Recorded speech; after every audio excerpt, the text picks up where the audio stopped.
This podcast acknowledges the traditional owners and custodians of the land on which we record, the Wurundjeri Woiwurrung people.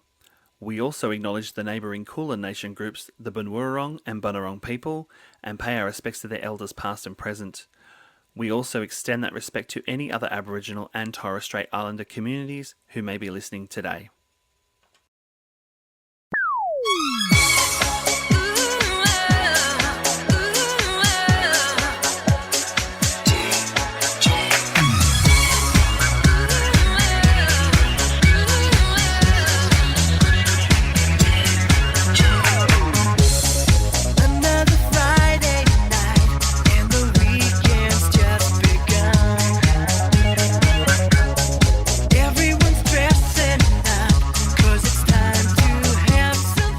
Hello everyone, welcome back to another fabulous episode of Glitter and Gold, the original Steps podcast. We are the first podcast dedicated to discussing and dissecting the legacy of Steps, the UK's biggest mixed gender pop group of all time. I am your host Shane, and I am joined by my fabulous two co-hosts.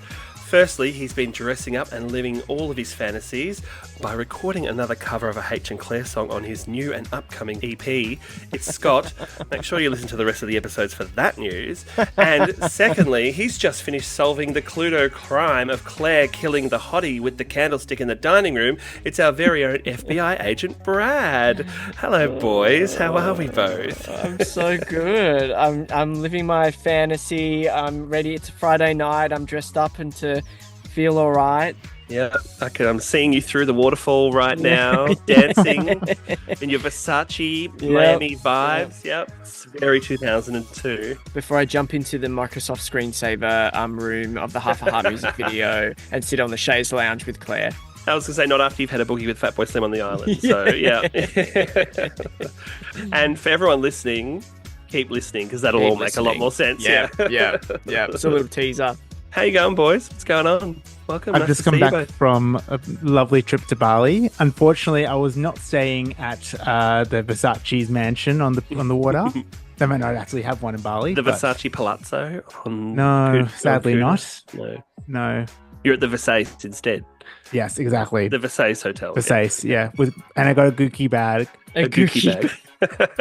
And Tom Fard. And about 25,000 DVDs from the local market in Kuta. Yeah, great. And Brad, did you have a summer of love, or was it a bit more of a deeper shade of blue? It felt like 100 years of winter in my life. Scott, how are you? You good? I'm good. I'm coming, as you can both see, the listeners cannot see because we're not a video podcast because who can be bothered. I'm coming to you from the closet. I've gone back into the closet. I'm recording from my parents' wardrobe because they're overseas. I'm house sitting, and the wardrobe is the only place in this house that has good soundproofing for podcast recording. So I'm back in the closet for one time only. Back in the closet. So I have a bug to bear with you, Scott. Mm-hmm. Later in our episode, our listeners will find out that you've been keeping a little secret from us, and theoretically it could be in this closet. It actually could be. It could be, and you two can see how messy it is. So if I have some time, I will have another look for said thing that you have to keep listening to understand what we're talking about. That closet is a representation of my life, of how messy it is. Yeah. Chaotic. Somewhat chaotic. Oh. Well, I'm not well, as you can hear, so I'm coming to you live from my bedroom, sounding unwell. I don't know what happened. I'm just sick, I think. Well, no, you know what it is? We've literally in Australia, we've had 100 days of winter, more like 90. But as of recording, 2nd of September, we're about to get into a summer of love. I don't know. Did Steps have a spring song? I just feel like every time I record this podcast, I'm like, I'm not well. Like, if you listen back on a few episodes, I'm pretty sure I'm saying I'm not well, but I'm not. I don't get sick that often, actually. I think you need some pep in your step. It is September after all. I don't know what that reference is. I get that September reference, but the pep in your step reference. It's just step.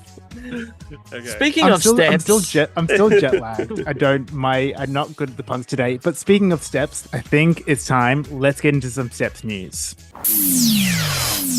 Firstly, a very big happy birthday to our fabulous Claire, who celebrated her 47th birthday this month, or last month. It looks like she had an absolutely fabulous time celebrating with her family, and she went to see Taylor Swift at Wembley Stadium. She also finished the last of her summer gigs, including an incredible performance at Manchester Pride, and her focus now shifts to the Everybody Dance tour. Rehearsals are about to get underway with the first show just over a month away in Northampton. If you haven't got your tickets yet, be sure to head to everybodydancelive.co.uk for all the details. The major announcement from Claire, though, is that she is going to be a guest judge on the upcoming season of Drag Race UK, coming soon to BBC and iPlayer and Stan. Now, we've had a bit of a debate on our WhatsApp, and we're a bit conflicted about what this lip sync song is going to be. I think it should be One for Sorrow. What do you boys think? I think it's going to be So Emotional, but we know that So Emotional has been done. I know we've already spoken about that on our chat.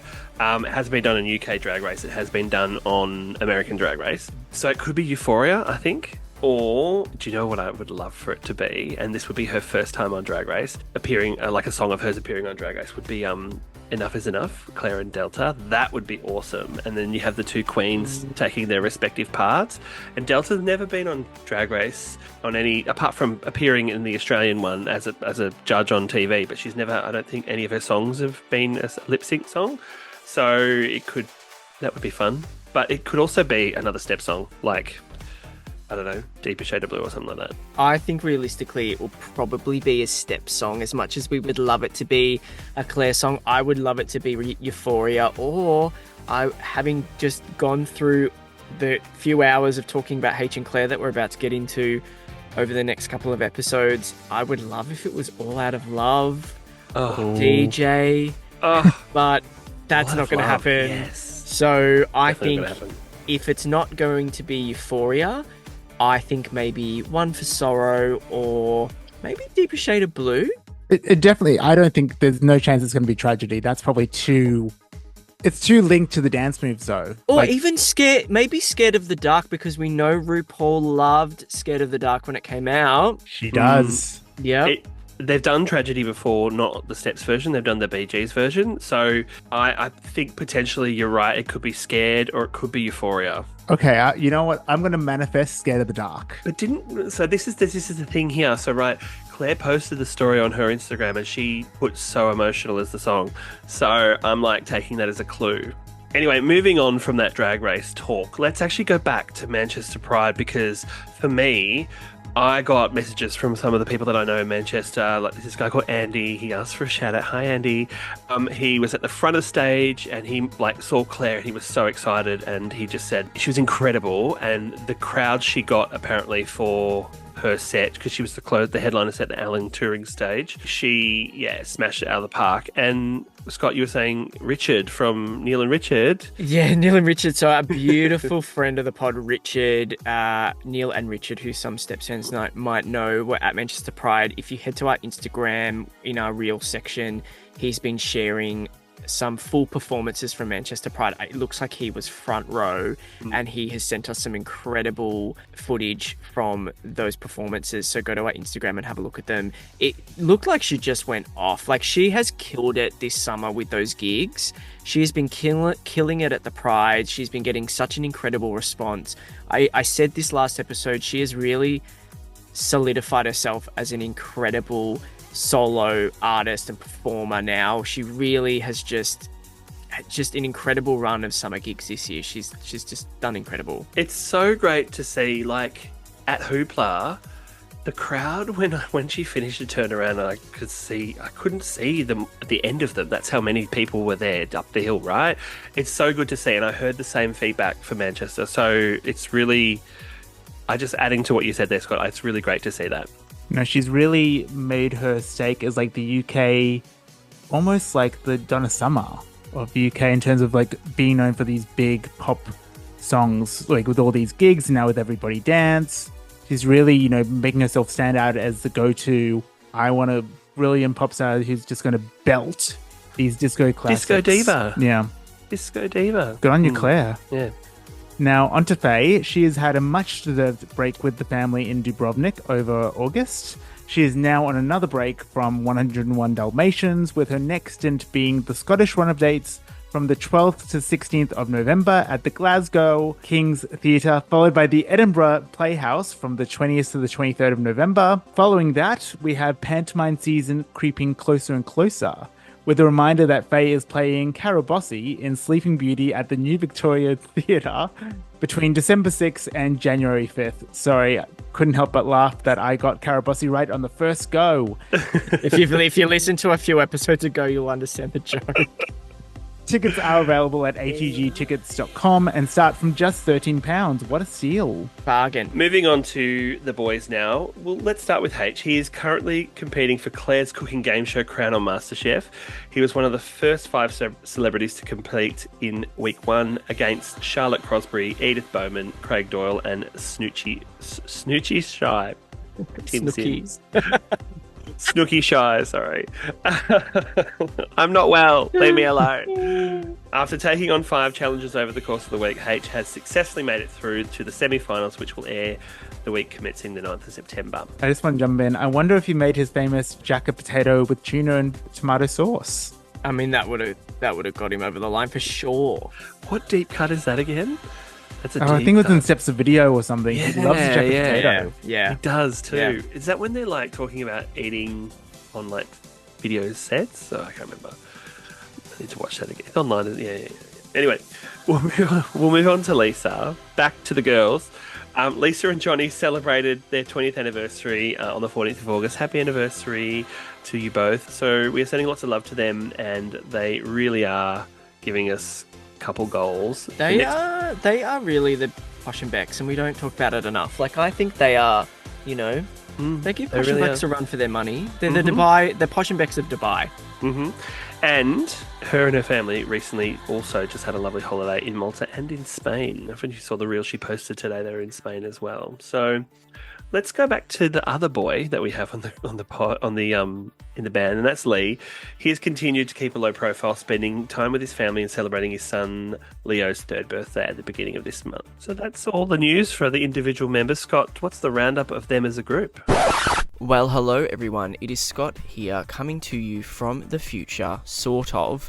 I am recording this a couple of days after the intro that you are currently listening to. Reason being, we tend to have something happen here at Glitter and Gold where we will record an episode and then a major announcement always seems to happen the day after.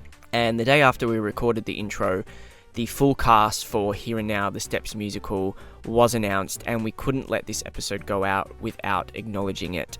The casting for the musical is incredible. We are super, super excited. The full list is on the Steps the Musical socials, but if you haven't had a chance to look at it yet, River Medway, some of you will know from RuPaul's Drag Race UK, is playing the character of Gem, and some of you may remember River is a huge Steps fan and was quite overwhelmed when the group came onto their season of RuPaul's Drag Race, and we found out just how much of an impact the group have made on their life. So to see River kind of come full circle and be a part of this show is incredible. Finty Williams, who some of you may know, some of you may not know this, but Finty is actually the daughter of Dame Judi Dench. She has starred in some incredible films in her own right, including Mrs. Brown, Gosford Park, and The Importance of Being Earnest. So this is such an incredible casting, and I'm so excited to see Finty belt out some Steps classics in the musical. And also we've got Helen Colby playing the role of Tracy, and her credits include stage adaptations of Charlie and the Chocolate Factory and The Sound of Music, and has also starred in TV shows such as Irene and Call the Midwife. And Helen themselves is such a big Steps fan, looking at their socials, and just so excited to see Helen in the show. There is so many more people that we don't have time to highlight, but the whole cast looks incredible. We are so excited. Big well done to everyone involved on casting of the show, and I believe rehearsals start in just a couple of weeks at the beginning of October for the opening night, which is just 2 months away. And speaking of the musical, if you are following us on our socials at Glitter Steps Pod, you will have seen that we have teamed up with Ultimate Steps, Claire Richards Central, and Can't Stop the Pop to bring you the official Gala Night pre-show fan party. It's taking place on the 19th of November from 4:30 till 7, And it's a chance for everyone to come together before the gala performance, soundtracked by some of your favourite Steps tracks, and you can enjoy a special event cocktail or two. The event is being hosted in the heart of Birmingham City, very, very, very close to the theatre, so you don't have to walk too far between venues. The Better Best Bargain yellow sticker early bird tickets went on sale on Friday the 6th of September, and you all sold them out within a matter of hours. They actually went on sale while we were asleep here in Australia, and I woke up and didn't even have a chance to post it on our socials before all the early bird tickets were sold out. So thank you so much to everyone who has bought a ticket so far. Don't worry if you missed out. We still have a few more ticket releases to come. So please keep an eye on our socials at Glitter Steps Pod and at Ultimate Steps on Instagram for all the up-to-date details. All the tickets do include one free entry into the Steptacular raffle, and I do also want to make it really, really clear, we do not profit from this at all.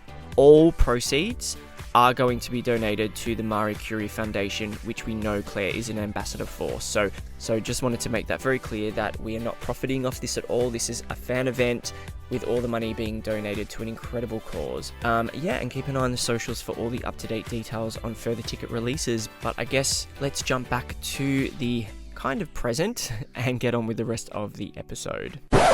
So that's it for the news, the Steps news. This is a very exciting episode. Well, we've got 2 episodes over the next couple of weeks. So, Brad, what are we talking about? Let's get into it. So it's a very exciting episode. It's a very exciting time. The time has come, boys. We are going to cover H and Claire. Something we've been wanting to do has been on the list since the day we started. So we went into this with the goal to celebrate an era that has been somewhat ignored or a bit of a taboo topic at times.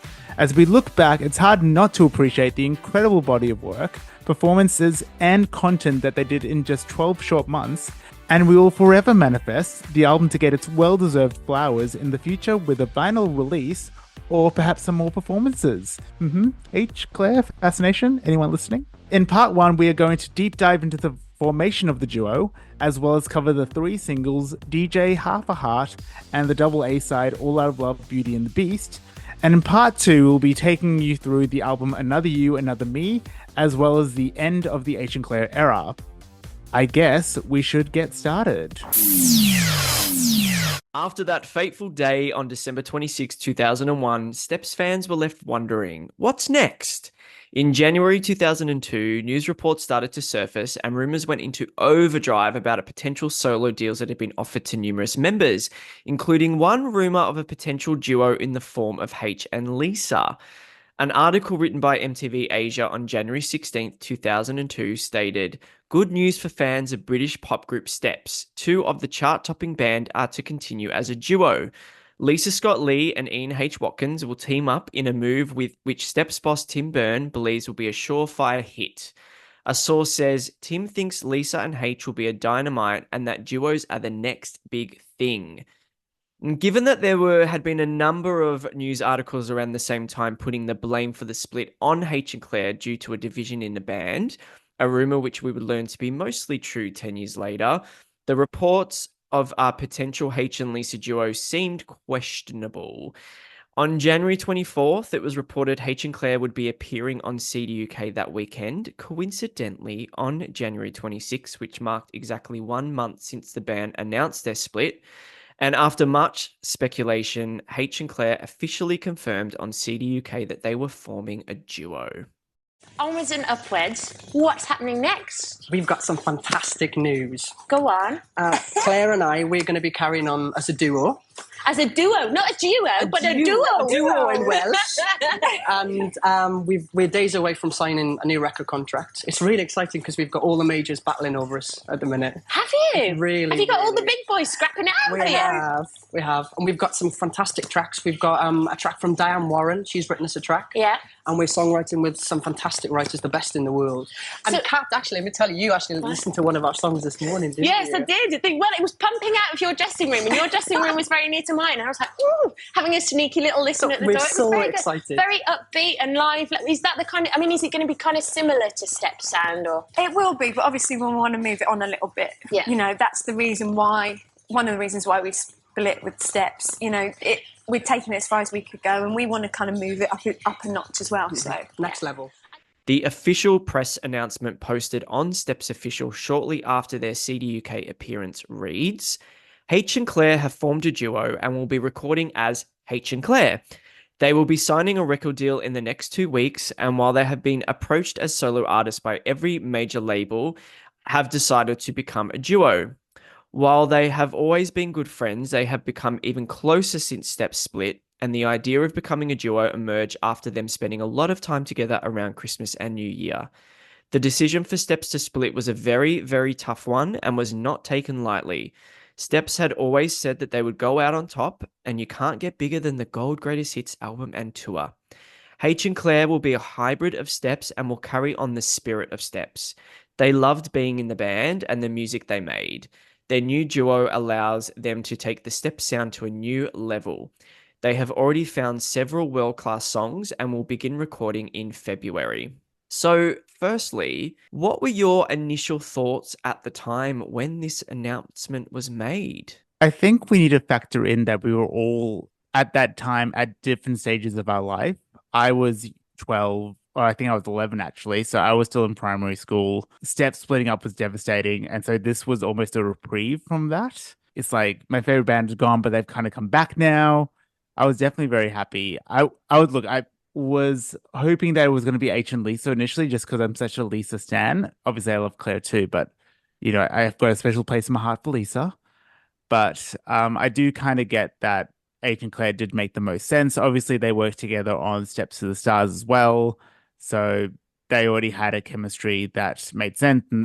And they'd also done those duets with Steps that showed how good their voices played off each other. But I guess, Shane, you were kind of in a different stage. What was it, 2002? I was 19. I was definitely out at the club.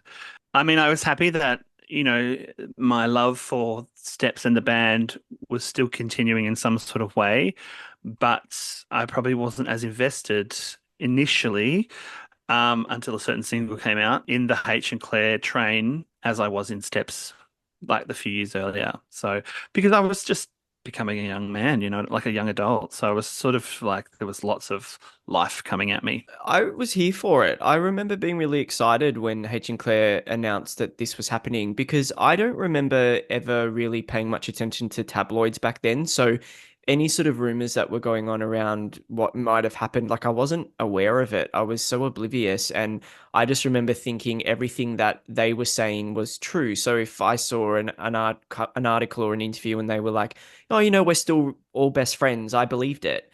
Yeah, me so too. I just remember thinking, awesome, Steps are split up, but now H and Claire are going to continue, and amazing. I'll continue to support it. I wavered off probably towards the end, which we'll talk about, but I was just really excited. I also want to say H and Claire doing this, it made sense to me. Like I could kind of make sense of it in my own head in terms of like H, especially the way they launched on kids TV. Like they were kind of the younger skewing ones, whereas I guess a part of me could kind of separate that the other three had wanted to go off and do more adult stuff, which we saw in their solo careers. Whereas these two were the pop fans in the group. They were the ones who were very much saying, "Oh, we don't want to do R&B, we don't want to do other stuff, we want to do pop music."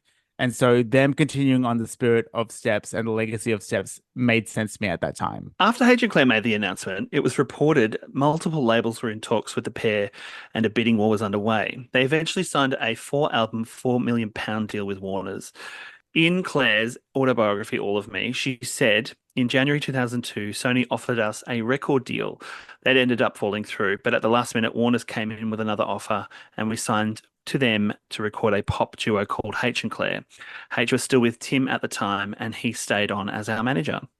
In addition, in March, it was confirmed that they would be taking over hosting duties from James Redman as host on SMTV. In interviews throughout 2002, they also confirmed they were working with production companies on their own TV program, A Modern Take on Sonny and Cher. Their first public appearance as a duo, besides from City UK, was at the 2002 Brit Awards, where Claire wore a very stunning gold encrusted dress. I don't know if either of you remember that, but it was a stunning dress. And it was during, I guess, whilst they were walking the red carpet for that event, that they announced that their first single was going to be called DJ, which was officially announced on the 2nd of March. It was confirmed for release on May 6th, and it was written by Graham Stack, who had previously worked with Steps on Chain Reaction, as well as Swedish songwriter Paul Ryan, who had previously written Coming Over by Christina Aguilera, and a whole bunch of bangers on our girl Nikki Webster's debut album. So interestingly, the song may have been recorded as early as January because H and Claire mentioned in their CD UK interview that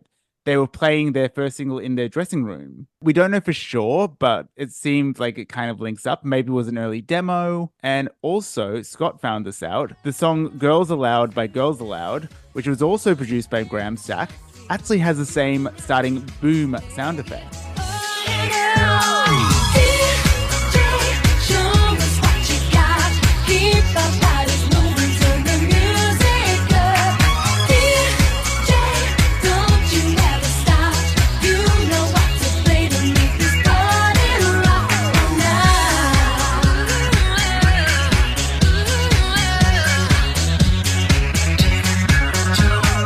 When was the first time you guys heard DJ, and what did you think of it? I think for me, it was like a Top of the Pops on, because we had Foxtel. So like, I don't remember. Oh, maybe it was Video Hits. Like you don't remember seeking it out before. Yeah, I don't remember seeking it out. I think the day I saw it online, you know what I mean, was also the day I saw it like on TV that night or whatever. I just can't remember. I remember seeing the film clip at the same time. That's what I remember. You know how sometimes with artists, and I'm probably still guilty of it, like you'll like a song more than you probably would have if someone else had released it. Like it's because your favorite artist, you're going to automatically love it so much. I think I had that going on for me. So it's only really in the last, I guess, couple of weeks that we knew that we were going to do this episode that I've been re-listening to it. And it's it's a really good song. It's really catchy. Like it's perfectly kind of, I'm just trying to think. It's kind of inoffensive, I guess. Like there's nothing. Like, it's not like oh my God, it's not like the slightest touch where it's like, oh God, I have to have it. But like, catchy bop. It's a very obvious, safe first single. It also to me, it sounds very similar in structure to Don't Stop Moving. Yes. It's very similar Yes, vibe. absolutely. Yes. Which was the year before? Was it Yeah, the year before? I think the so. year before. 2001? Yeah. That Very 100% would similar. have been the brief. Like, Mm. that was a hit. Let's make it hit. Let's recreate it. But it's the right mid-tempo pop banger for them to launch themselves with, because if they had gone with any of the other singles as their first single, I don't think they would have done as well initially. So, yeah. It still showed a level of maturity. It still catered to what Steps had done, but it was like just that little level up. But still kid friendly though. Like kids could relate to wanting to, like kids could see DJs. Like it was perfectly hit all their target demos. My memories of hearing this song for the first time, I actually remember it very clearly. I downloaded the music video on Gen Steps, and then I ripped the audio from the video onto a CDR, like on a burnt CD, and listened to it on repeat on my Discman. I was so excited to have, or maybe I had like a little MP3 player by then, but but I remember just listening to it on repeat on whatever I had back then. And maybe Gen Steps is where I saw it too. I don't know. I just remember the first time I saw it was also I saw the clip at the same time. Talking about the music video, by the end of the month, they were in sunny Miami to shoot the debut video for DJ, and the pair were updating us every step of the way via their official website, giving us all the behind-the-scenes gossip. On shooting the music video, H said, "On Friday, we headed out to the video shoot location in Fort Lauderdale. We hired a huge, very glamorous Italian-style villa on the waterfront. It's owned by the Budweiser beer family and looks like the kind of place Donatella Versace would throw a party at. The video starts with Claire stepping off a huge white speedboat on the dock alongside the house. She then joins me in the Italian garden. We had 40 extras, including the most incredibly beautiful models chosen from agencies in Miami, and all looking like supermodels. The styling in our video is stunning. Our stylist Faye Sawyer got most of the clothes from Dolce & Gabbana and spent a fortune. Claire's shoes alone cost over £1,000. She also wore some incredibly valuable diamonds lent to us by Moade? Yeah, I know, this reads like a bloody an ad. H is selling this video, honey. And also, And like, it's so gay coded, like Fort Lauderdale, Donatella so Versace. gay Like, coded. The second half of the video is based by a swimming pool with swimmers in the pool and a really cool DJ playing at the decks. Fatboy Slim is in town, but we couldn't find him to get him to do a cameo role. It was directed by Patrick Keeley, who also directed Chain Reaction for Steps, and had a waterfall built and stood a girl swimming underneath as water poured all over her. We did the dance routine with dancers by the pool and all the extras around us as the director filmed through the waterfall. A late finish at 4 a.m. and headed straight to bed. Makeup wise, I've narrowed it down to about 10 minutes now these days because I've discovered cream makeup. So you just go and it's all done really quick. Obviously I don't need much work. I can't imagine why anybody would want to sit in a chair and have their hair and makeup done every day. It's awful. I think it's time that H grew up. And today's the day. No yellow pedal pushers, no gold t-shirts. This is the new me. Here I am. The video's a lot more upmarket, you know, it's very stylish. There's lots of girls and blokes walking around in Gucci and all these designer labels. It's nice to be able to wear something that I probably would wear just going out anyway. Just change that whole style, make it look a bit more cool and a bit more sophisticated. This is not mine, I'm glad to say, that's Claire's. What is that? Looks like a dish rag. We're trying to do something a little bit less poppy, a little bit more stylish, a bit more fashiony, mostly black and white. We can do a lot of sort of digital mucking about a bit later on, but keeping it very monochrome and very sedate and very cool and serious. No smiling, no smiling. I'm not big on smiling. Something a bit more contemplative. Oh, I'm smouldering today! I feel that you want to smile, don't you? We used to want to smile, we used to want to be miserable. We'll do what you want. It's actually really weird because it's kind of like we're starting all again. So, you know, myself and Claire, we really get on. So it's kind of weird just be the two of us. But we're just like brother and sister anyway. I kind of tell her to shut up, and she listens. Claire, put your German barmaid on. so there are actually two versions of the video that exist on YouTube.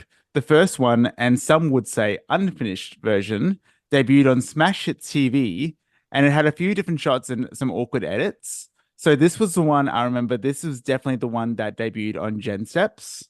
And then there eventually was a second video made with the same footage, but just they had changed some shots to look less awkward. Even in the second version, there's still some rush bits that still exist. So I don't know what happened there, but overall, I think the styling of the video was stunning. And I really like the video clip. They're smizing or smoldering a lot. You know, even H, like all of a sudden he's being cool. Like, especially like at the end, like that last look to the camera. Sometimes with Steps, like, you know, you think Better Best Forgotten, like some of the other videos, sometimes you thought, budget. But this one had budget. You could tell they were really, Warner was splashing the cash, really wanting to make this like elevated. I was here for this video. I thought it was glam. It was expensive. They looked great. We were leveling up. Pop music had leveled up by this point. Pop music was more glamorous. Pop music was more adult, was more sexy, was more raunchy. I was just so here for everything. The looks, the video, the song. I just thought it was incredible and really matched what they were trying to achieve. And I just loved the styling for this whole era again, like for DJ and the other singles we'll talk about and the album, there was such consistency and they knew what kind of branding they were really wanting to go down with this whole campaign. And DJ really set the mark for what I think they were wanting to achieve moving forward, because they weren't kids anymore. You're right, Shane, as well. Like, they weren't young, they were growing up, but so were we. You know, I was 15, 16 around this time. So I was a bit more mature in the music I wanted to listen to and look at as well. Do you know what the one thing I remember about this song is when we went to Miami to do the video for it. And I have to this day, I don't think I've ever had so much fun on a trip to go and do a video. I don't know how we blagged it, but we managed to be in Miami for about a week. Yeah, on like a billionaire's yacht, wasn't it? It was just incredible. I think it was. Did we film it in the Budweiser family's house in the Florida Keys or something? The whole trip for me was amazing. I think, from you having a fake tan to both of us having a fake tan. Got a natural Welsh tan. We were in Florida. We had to go and have a fake tan because we were both so pale. To filming it, to go, just the whole trip was amazing. And to this day, I don't think I've ever enjoyed a video shoot as much as I enjoyed this one. So, and it was our first single together as a duo. So yeah, this is DJ. At the same time H and Claire were launching as a duo, Faye had teamed up with pop operatic singer Russell Watson on the single Someone Like You. Released via Decca Records, it too was set to be released on May 6th. UK tabloids love a chart battle, but to be fair, it did seem like Faye and H and Claire didn't really want to get involved. So on the 11th of April, it was confirmed that Faye had demanded the single be moved back a week to the 13th of May. Ultimately, though, the official press release from Universal Music posted on the 29th of April stated that the single was going to be released on the 6th of May and would go head-to-head with H and Claire. So going to the 6th of May, both singles get released, and DJ goes in at number 3. Now, it was released on a 2-single CD set, and it sold 43,000 copies in its first week. Now, Someone Like You, on the other hand, debuted at number 10 and sold 14,000 copies in its first week as well. So top 10, we love it. CD1 included additional B-sides Over You, which I didn't know this, was actually written by H and Claire, as well as longtime collaborator Andrew Frampton, as well as If I Could Say the Words, which was written by H and Frampton. CD2, on the other hand, included remixes by Almighty, Cool the Sack, and Graham Stack. Now, with the chart run, did you guys both know that number 3 was the only top 5 chart position that Steps had never achieved up to that point? So Steps have had number 1, number 2, and number 4, and number 5. They had never peaked at number 3. Fun fact. I didn't know that. Fun fact with Brad. I always found that fascinating. And FBI. And we actually also in Australia got DJ, which was released on the 5th of July and peaked at number 69 on the ARIA charts. Now, in terms of Aussie promo, because you know that I was all on top of the promo, it was mentioned on Take 40 Australia. So it was on the website. The press release was put on there. It was played on Australian TV show Rage right after the top 50. I know it's 20 years later and you can't actually envision this, but this was a big deal. This prime placement right after the top 50, 8:30 on a Saturday morning. They always played the top best new songs. And you used to be able to go on their website. I think you still can actually. You can see the playlist in advance, and so you would be able to check what music videos are going to play, and it was a massive deal because there was no YouTube back then. So Take 40 Australia, Rage, and it also got a review in the Herald Sun by Cameron Adams, who's a well-known Australian pop music writer. He gave it 2.5 stars, which respectable. Oh, I mean, come on, Cameron, you're a pop aficionado. You could have given us more than that. Oh, anyway. You're not going to like what he did later. It didn't get a review in Smash Hits, and I don't think I've told either of you this story.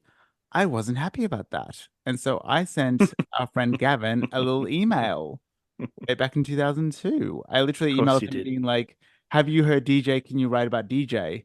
And he very politely, he sent me a little scan of the H and Claire article from Smash Hits UK. He actually he sent me a physical copy of it. It was actually very sweet of him, but unfortunately I wasn't successful.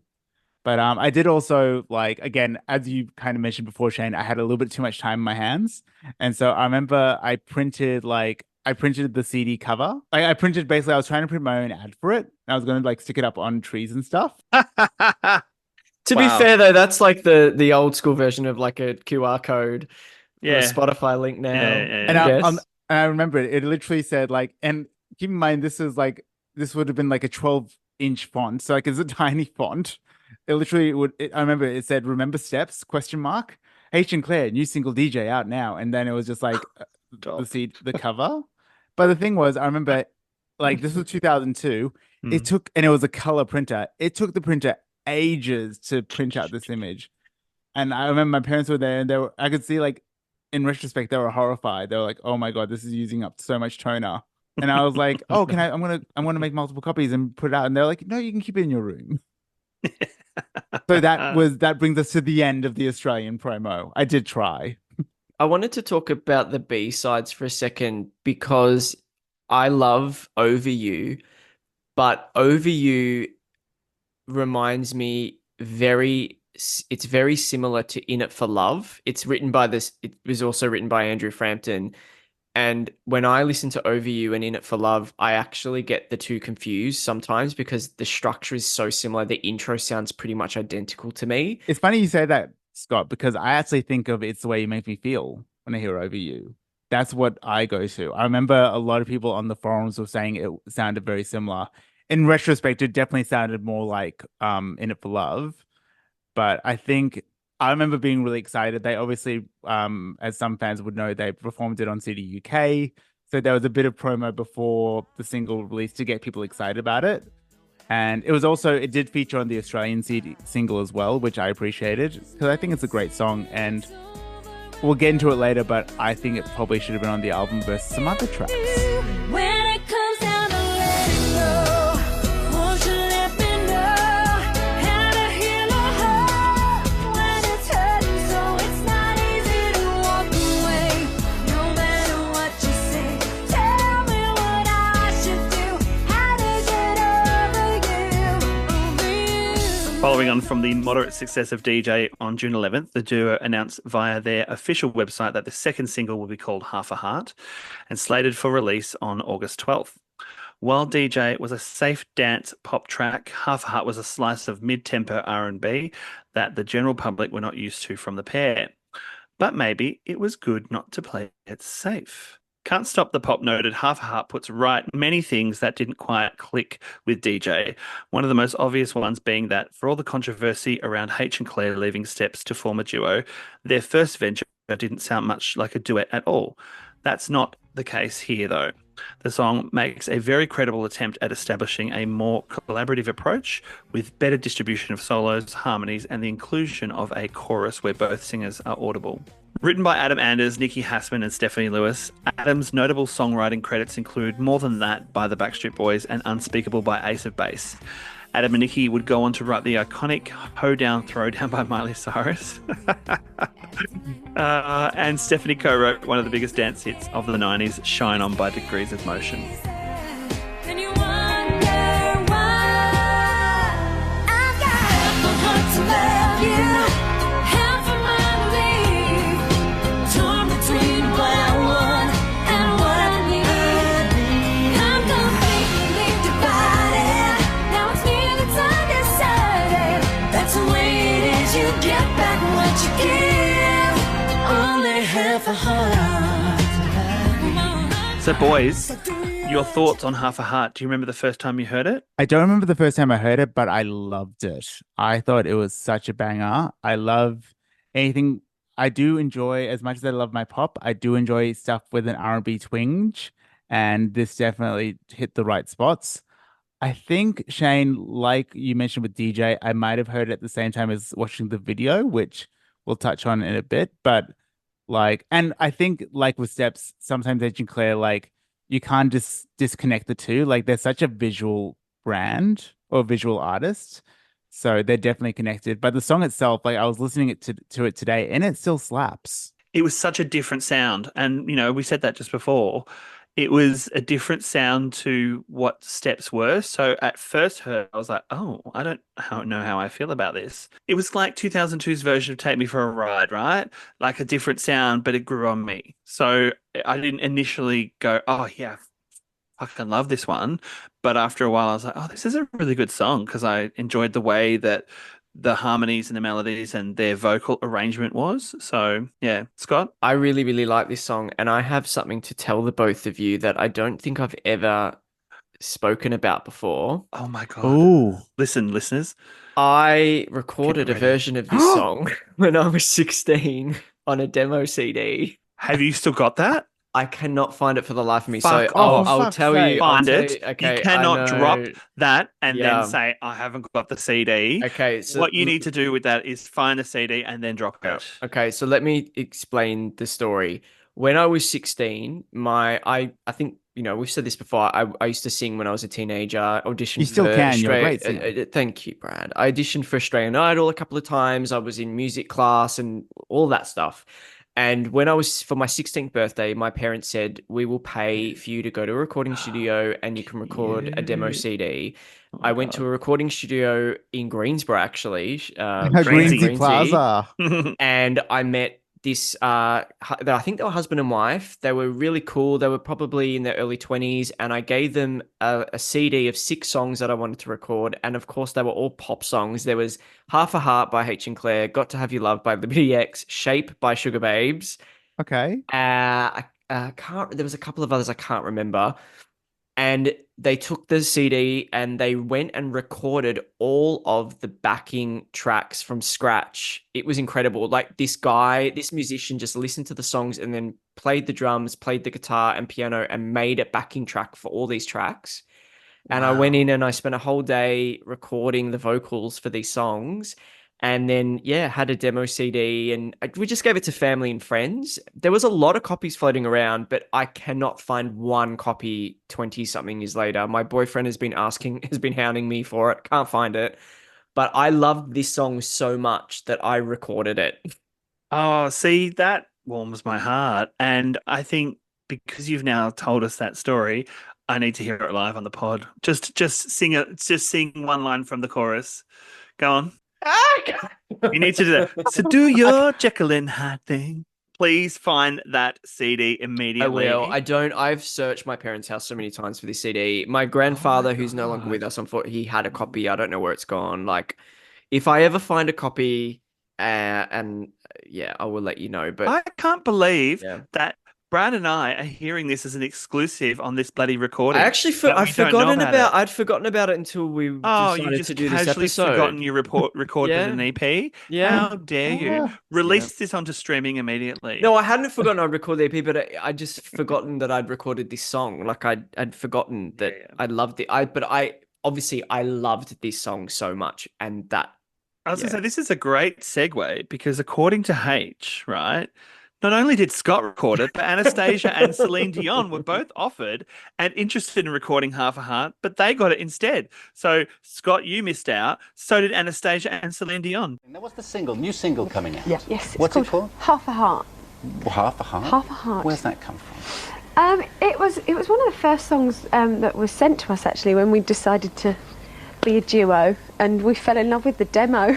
Did you? Yeah. And since then, everybody's wanted it. It's been Celine Dion and Anastasia, and we got it. Cheaper than they would have had to have paid. Is this the way the business happens? I mean, people send you stuff and say play it when you're very famous and successful? You saw songs from publishers and things, and our management went out and said, this is what's happening. H and Claire are going to be a duo. We need songs for them, and obviously we got DJ first, and this was actually one of the first that we got. So in a sense, that's kind of half the skill. I've got my own confession to make. Scott's not the only one who recorded a Steps affiliated song as a demo. What? What do you mean? In 2002, I went to Bali and the Hard Rock Cafe. No, I was staying at the Hard Rock Hotel, and they have a recording studio. And so I recorded. Is this real? Were you just saying this for shits and giggles? No. Let me continue. So you could record 2 songs, and I chose Stomp and Don't Stop Moving. It. Oh my God, stop it. But unfortunately, though, for listeners, I ended up in the last half an hour of the session recording Bye Bye Bye and The Call by the Backstreet Boys. And those were the 2 songs that I chose to get pressed. Okay. So do you have it? I do have it. Yeah, I'll send it to you. That I need to hear. Yeah, it's not steps related, but So Shane, what Steps song did you record? I mean, hello. So since we're all talking about things we've recorded, I remember getting the Last Thing on My Mind CD single. I did it first, boys, because I did it when Last Thing on My Mind came out. Because it had the instrumental on it. Because it had the instrumental. So I had my tape deck. I put a tape deck in. I had the last thing of my mind instrumental playing. There's me recording over it in my bedroom. There you go. That was one I thought I would take to the grave, but Amazing. now everybody else knows. Fucking hell. I don't know where that tape is. I probably still got it somewhere, but I couldn't tell you where it is. And I sounded horrendous. Moving on. So the music video was very stylish and futuristic. We find H and Claire wandering around a shape-shifting cubic building that can't stop the pop noted. It resembles a Windows 98 screensaver. It's so true. It does. It really does. Yeah. It was directed by Cameron Casey, who previously directed the music videos for After the Love Is Gone. He was one of the music video directors during this time, having done Day and Night and Something Deep Inside by Billy Piper, Always Come Back to Your Love by Samantha Mumba, and Don't Want to Let You Go, and If You're Getting Down by Five. What are your thoughts on the music video, boys? I love it. Again, here for it. Mature. Love the styling. Claire's long ponytail. She's sitting on a chaise lounge in her little Windows 98 screensaver room. All of the sort of interwoven like rooms with all the dancers and the metallics. It was just all very glam, very mature. Love it. Love it. I was going to say the Windows 98 reference, like Yeah. Chef's Kiss, on point. Yep. Yep. Yeah, but it was definitely mature, definitely leveling up. I love the smoky eye that Claire has as well in the makeup. Really like that. This was for me where their styling kind of peaked. I think I love this video a lot. I think I'd love to see a 4K version of it. Chris Fox, if you're listening, brilliant job. And I don't know whether we've covered this, but I do want to ask you both, do you think it was a step too far? We talk a lot about, I guess we talked before that it was a bit of a risk, and Can't Stop the Pop called it out. Was this too risky? It was a different sound for them. So I think coming off the back of DJ, which was, the criticism was it was not too much like a duo. They then tried to sound a bit more like a duo, but maybe they did go too far. I don't know. It was a grower for me. I didn't initially love it like I liked DJ more when I first heard it, but it really grew on me, and we all know what Scott thinks of it. I mean, he's released an album on it. Yeah, so. I can't fault this song. I loved it so much I recorded it. And it stands up today, right? Absolutely. It does. Yeah. I gets the R&B vibes, but I would say maybe more urban, maybe urban. I don't know if R&B is the right music genre it fits into. I can't quite put my finger on it. I don't know. Maybe it is. I don't know. It's like R&B tinge. Like it's I was as R&B as H and Claire will ever be. But how interesting, right? Because I remember in 2001 when they were doing the Greatest Hits album, Steps were very adamant that we were not going to do, like, they were never going to do R&B. And then H and Claire were the ones who did kind of an R&B inspired song. So I reckon maybe they didn't, when they recorded it, they didn't think it was that R&B-ish. And I think maybe the video clip, because it's so sleek, kind of added to that kind of appeal. But So Much Pop, as you say, was kind of, it had that R&B edge to it at that point anyway. Like, I think S Club 7 already were doing it. Liberty X were massive at around this time. Mystique had just been launched. Yeah. American music influence, like coming into the Australian radio scene and the British radio scene, which has continued on to today. The chart stats for the time, though, it was released on the 12th of August 2002. It peaked at number 8 on the UK chart. It spent 12 weeks in the UK top 100. It sold 19,000 copies in the first week. It should be noted that due to their SMTV hosting gig, the duo were limited with what TV shows they could appear on for promotion. CD1 included additional B-sides, Don't Give Up, Don't Let Go, written by H and Claire, and Graham Murphy and Chris O'Brien, and Together, written by H and the one and only Gary Barlow. There you go.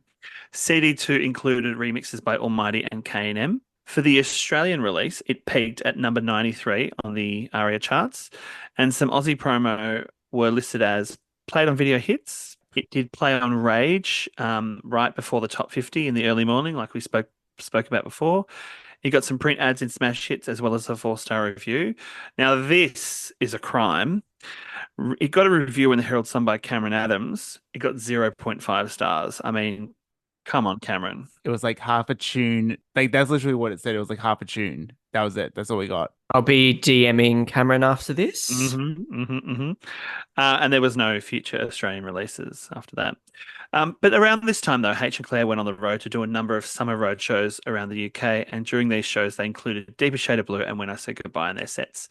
Following a busy August finishing promo for Half a Heart, they took a few weeks off before returning to SMTV in late September, but they wouldn't be there for long. I just want to quickly point out with the chart position, it was probably quite concerning going from 43,000 in the first release to 19,000. That's a big drop. Massive drop. Yeah, it is. Half. It's less than half. Like it's more than half. It's more than half a heart. So when you think about, what Can't Stop the Pop said in terms of like, was it a risk too far? If I was a record label, I'd be probably saying yes. In late September, it was confirmed the third single would be a double A-side release of All Out of Love, a track that saw H and Claire team up with their old Steps songwriters Andrew Frampton, Carl Twigg, and Mark Topham, and a cover of Beauty and the Beast from the Disney movie of the same name. Originally released by Celine Dion and Peabo Bryson in 1991, the cover was in collaboration with Disney to help promote the re-release of the film on video and DVD in the UK.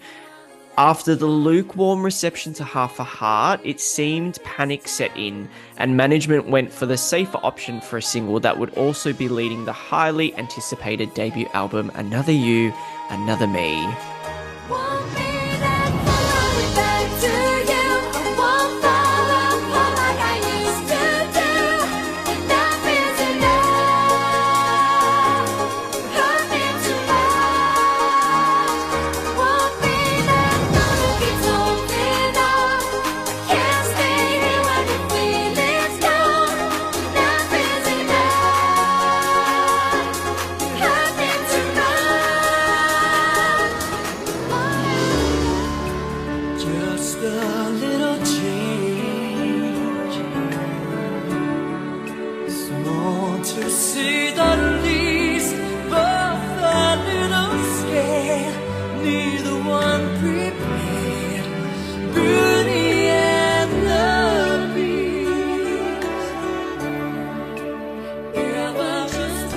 In a quote from Claire's book, or the Holy Bible, as we call it here at the pod, she says, "We released our third single on November 2nd, a double A-side with All Out of Love and a cover of Disney's Beauty and the Beast, which made it to number 10.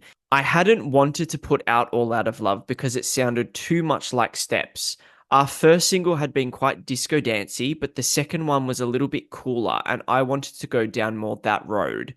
But because the second single hadn't done as well, the management panicked and went for a track they thought was a safer option and would have more commercial success. Management had also been trying to force us to record You're the One That I Want as our next single, which I really didn't want to do. The idea of H and me morphing into Olivia Newton-John and John Travolta and singing that song to each other seemed totally ridiculous." I would love to hear that, can I just say? As much as it probably would have been ridiculous, I probably would have been here for it at the time as well. And you just know if they had made, like, if they were still around in 2003, they would have been on Grease Mania doing it. Oh, 100%. I'm with Claire on that, though. Like, that's full cheese factor. You're the one that I want. Yeah, so like, cheese. and like, not good cheese factor. It's like, it's been done to death. Like, it's been done to death. Yeah. Now, we know that there is a lot of love for All Out of Love in the fandom. So what are your thoughts on this track and Beauty and the Beast as well? For me, All Out of Love is my favorite track off this album because it goes right back to Steps. And also it's that Euro dance, like just bang. And it's still on high rotation today. It piqued my interest and like for H and Claire back up again because it had waned off a bit during Half a Heart.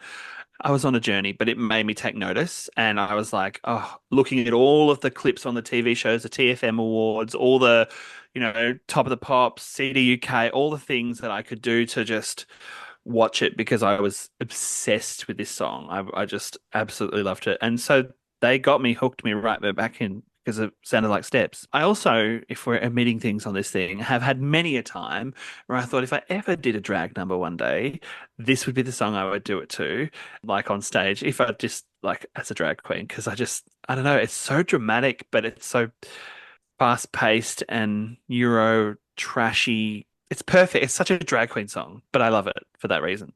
Really is. It's very dramatic because it has all those different elements of the slow build up at the start, the dramatic chorus, the high notes. It really is quite a drag queen song. I've never thought about that.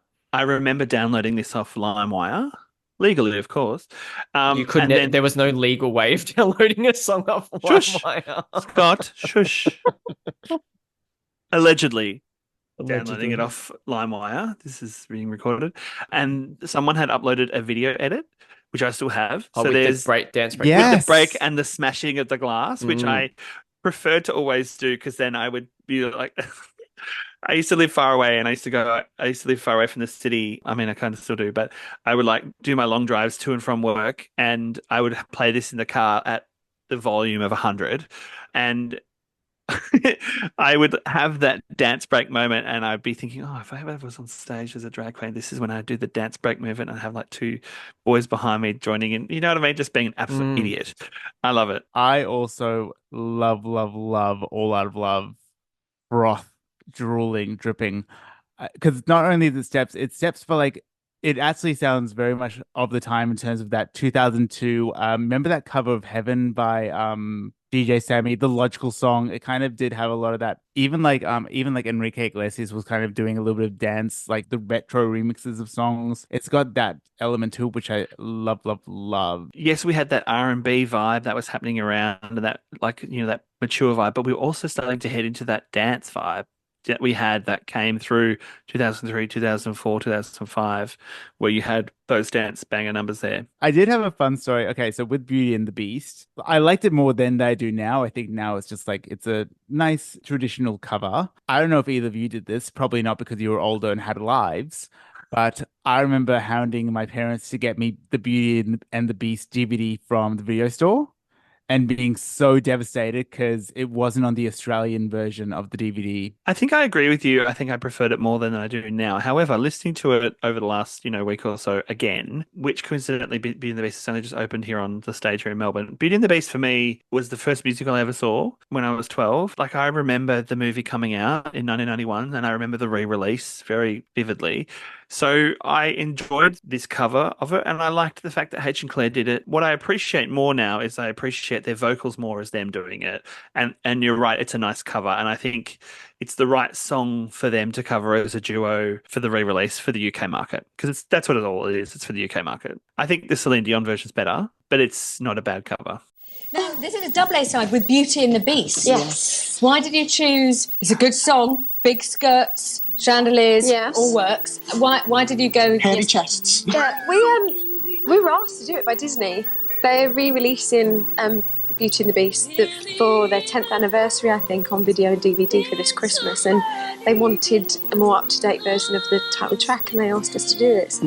Angela Lansbury's vocals. No, Yeah, no. no.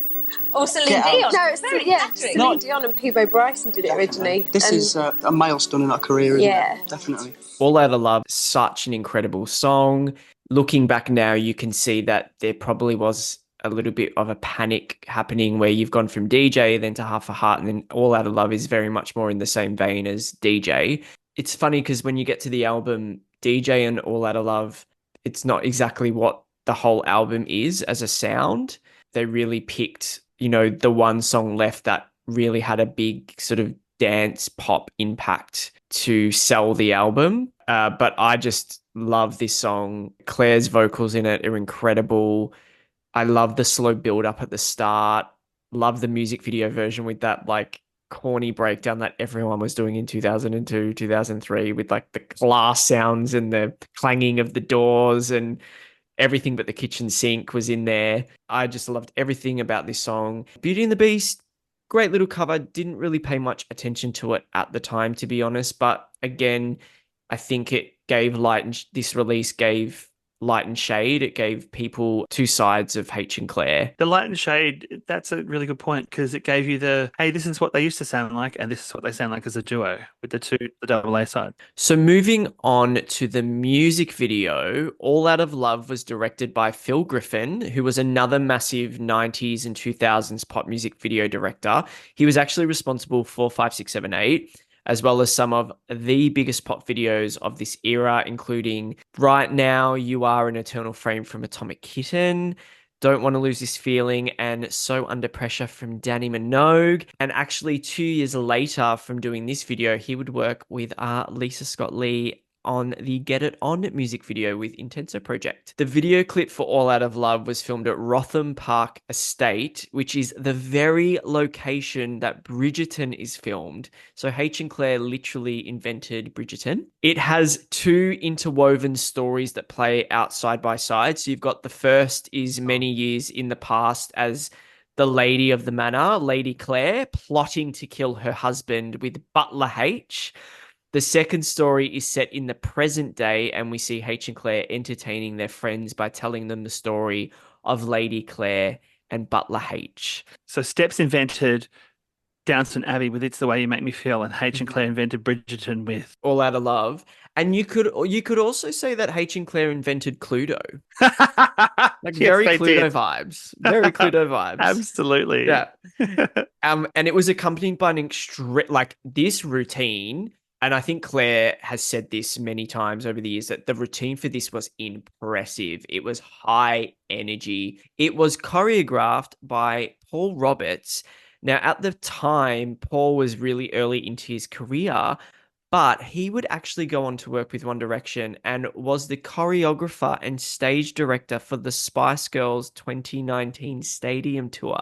So basically, H and Claire invented the Spice Girls. They invented the Spice Girls. Bridgerton and Cluedo. Yep. Reaching. And on the music video, H said on the official website, we were out on location in a beautiful mansion. It was an amazing day. We had a bit of trouble fitting all of the scenes that we wanted in and ended up running over into the early hours of Wednesday morning, as always.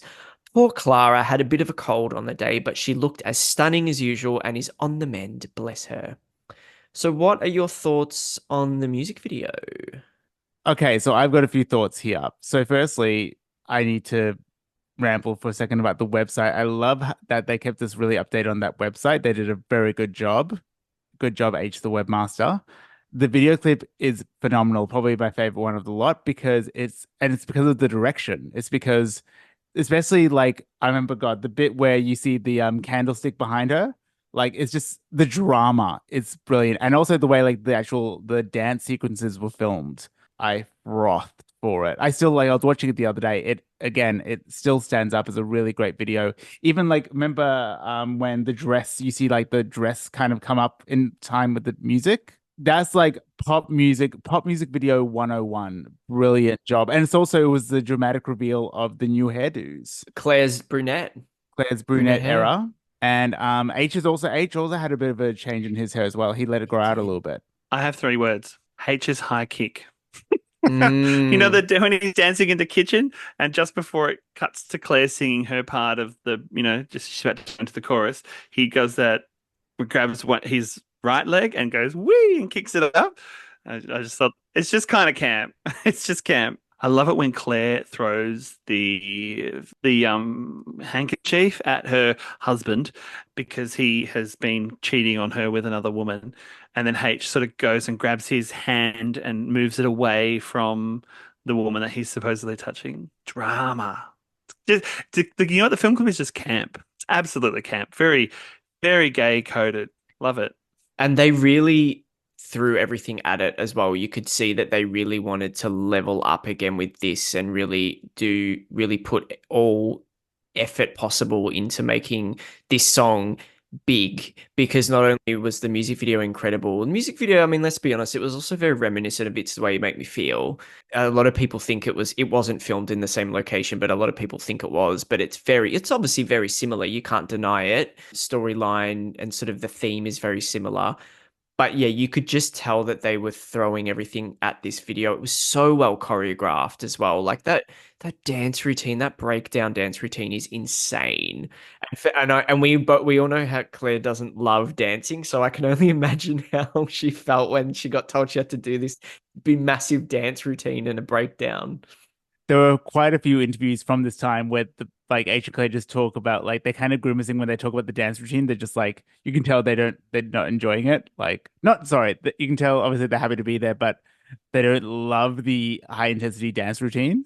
It's a lot. I mean, the whole era. As much as I love All Out of Love, it is such a sharp left turn from Half a Heart. It kind of gives you whiplash. And this is probably for me where the styling, I think, wasn't as strong. I didn't love the All Out of Love album cover. It seemed very mum and dad posing in not a supermarket, like, a Kmart, like, Well, no, they got their double denim on. Yeah. Yeah, it is a bit mum and dad with the double No, I denim like there. that one. That's just like, that could have, to me, that should have been the album cover. Oh, this one. That one. Yeah, no, I don't love that. And the cassette. I don't love the cassette either. I think the cassette's in the red. They've got like the red outfits on. I just again loved going back to the styling though, the consistency with the artwork for all the singles and album was so well done. I just love consistency in releases. Every single had 2 CD set. They were all on album covers rather than the single covers.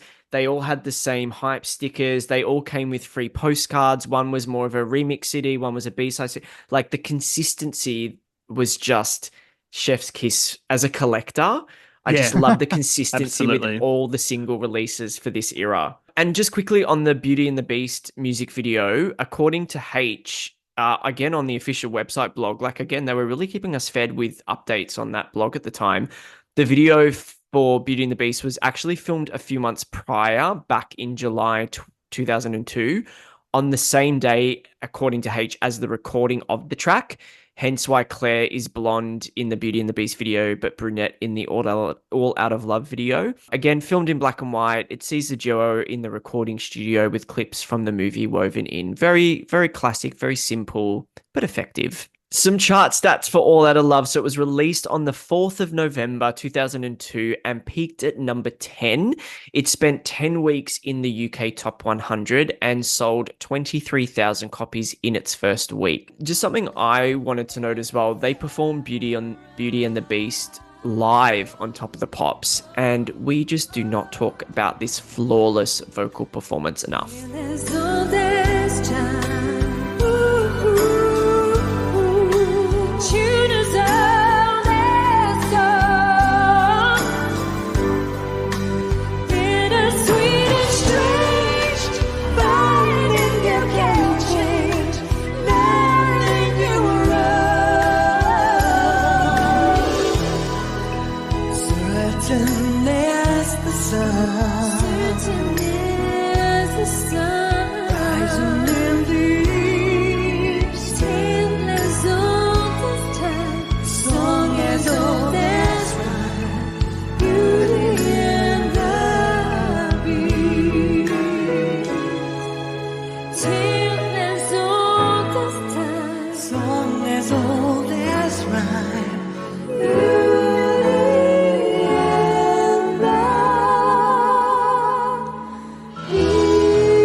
And that is where we are going to pause the H and Claire story for now, but we are not going to leave you hanging for too long. Part 2 of our deep dive, focusing on the album and the end of the H and Claire era, is coming in just over a week's time on Monday the 16th of September, so set your alarms. I'm so happy that we are doing this. I'm so happy that we are covering this era. It's such a highly requested topic that I know we've had over the years. It's such a topic of conversation amongst fans, and I really am happy that we are doing this and celebrating this era, because it is something that hasn't always been spoken about in a positive light at times. I think that has shifted over the years, but I'm just super excited that we've been able to really deep dive into this era. It's been so much fun. I think this episode though has brought up, for me, a really important question that people no one's really asked about this era. Where is Scott's mixtape? I will keep searching. I was going to say it's quite topical that we pre-recorded this before all the UK is obsessed with a comeback at the moment and duos, and we're about to talk about a duo that came back 20 years ago, but they, we're on trend with the topic of conversation. Yeah. Oasis have done it. H and Claire, you're next. Mm-hmm. Exactly. Sorry, I've been away. I totally missed the Oasis thing, but sure. What, they don't have the internet in Bali? Surely. I know you're busy. I wasn't listening to that. I was drinking cocktails. Anyway, take us home. All right, so Here and Now is playing at the Alexandra Theatre from the 9th to the 30th of November in Birmingham. And for more information, go to thestepsmusical.com. And don't forget to keep an eye out on our socials for all the information on the gala night and the pre-show fan event. Claire, Faye and Lee all have shows and pantos coming up, so you can get more information by going to their respective Instagram pages and following the link in bio. And you can give us a like, rate or subscribe wherever you get your podcast fix from. And don't forget to follow us at Glitter Steps Pod on Instagram, TikTok or X. And if you want to follow us, any of us individually, our Instagram handles and social handles will be in the show notes. But apart from that, until then, see you on part 2, boys. See ya. Bye. Bye.